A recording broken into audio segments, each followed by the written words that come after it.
A parent reached out to me wondering how she can teach her sweet and affectionate 3-year-old that not everybody he meets wants or likes getting hugs. How do we teach boundaries to little ones like this without squashing their love and joy about being around other people? So today I want to share a couple of tips and strategies that you can use with those social huggers.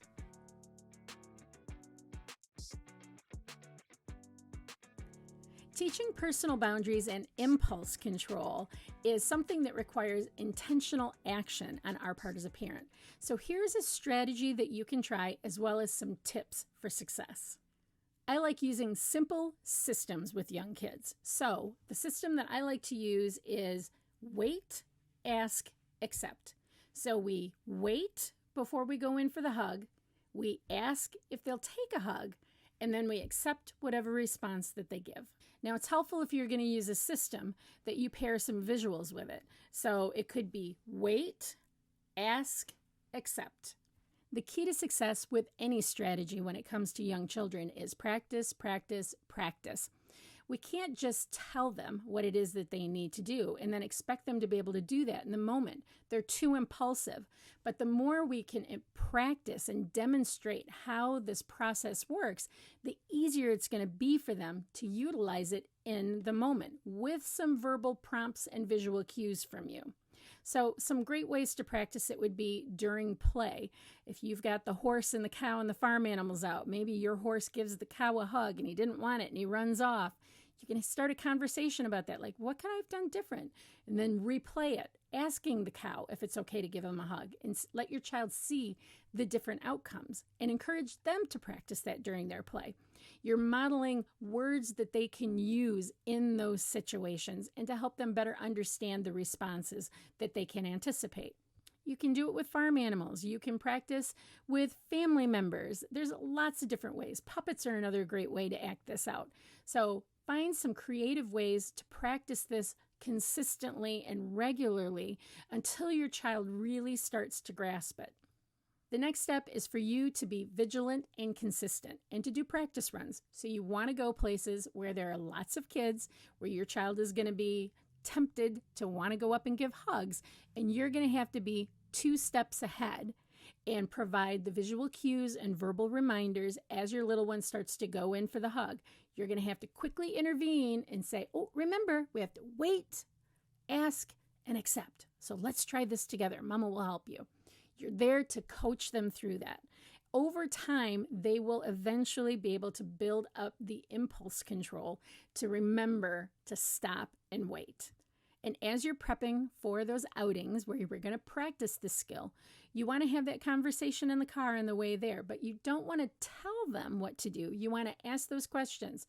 Okay, buddy, so what is it we do if we see somebody at the park that we want to hug? What do we do? You want them to be able to use those words and to repeat what the practice is going to be. It's going to be much more meaningful for them to come up with it than it is for them to hear us talking about it. As a part of the practice, you also want to make sure that you touch on what those no's mean.